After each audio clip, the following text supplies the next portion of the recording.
So here we have the Nissan Qashqai on an 18 plate. I'm going to start off firstly by showing you around the outside of the car, and then we'll hop in and run through some of the controls on the inside. From the outside you can see it's a 5-door car with alloy wheels and tinted windows. I'm going to start off inside its boot area first of all. As we approach the back of the car you can see we have reversing sensors. Plenty of boot space as well, which you can increase further by folding down either or both of the 60/40 split folding rear seats. These two tray sections also lift and remove as well to give you even more space, as you can see. Okay, so we're just going to work our way back around to the front of the car, and then we'll hop in and run through some controls, as I mentioned. Just briefly before we climb in, I think it's well worth seeing the interior from this exterior point of view. There's plenty to run through on the dashboard, so let's hop in and we'll do that now. Okay, now that we're inside the car, we're going to start with the dials. Over on the left-hand side, we have the rev counter and coolant temperature gauge. On the right-hand side, the speedometer and fuel gauge. In the centre, you can then see the total miles for this car there, 65,106. The information displayed above that can be changed using buttons on the steering wheel. So you can see we have satellite navigation information, and then various other things, including a digital readout for the speedometer, which you can see there.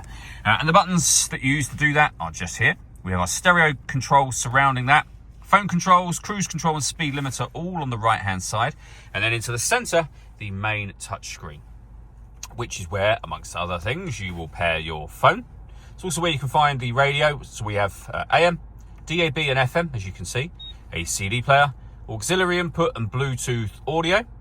We have satellite navigation, really nice clear colour display. It's a very easy system to use, and we have a 360 parking camera. So you can see there, reversing camera and a bird's eye view image of where the car is parked right now. And it goes a couple of steps beyond that. So you can have a front facing camera and the bird's eye view, or a front facing camera and the front passenger side wheel. Below that, we then have dual zone climate control. You can adjust the passenger and driver temperature. You can increase and decrease the fan speed. You can determine what direction you'd like the air to be distributed in. That's your air conditioning off, back on again, or hit auto. The car will then maintain the temperatures you've asked for by taking full control of the fan speed and direction of the air for you. You can manually override that. You can see auto has now gone off. You can put it back on your own settings.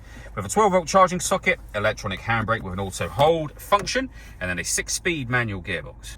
The last thing I wanted to mention is the panoramic glass roof. There is a button that will open that sun blind all the way to the back of the rear seats. The glass section itself is fixed in position, but as you can see with this fully open, it lets in a huge amount of extra light to this cabin area.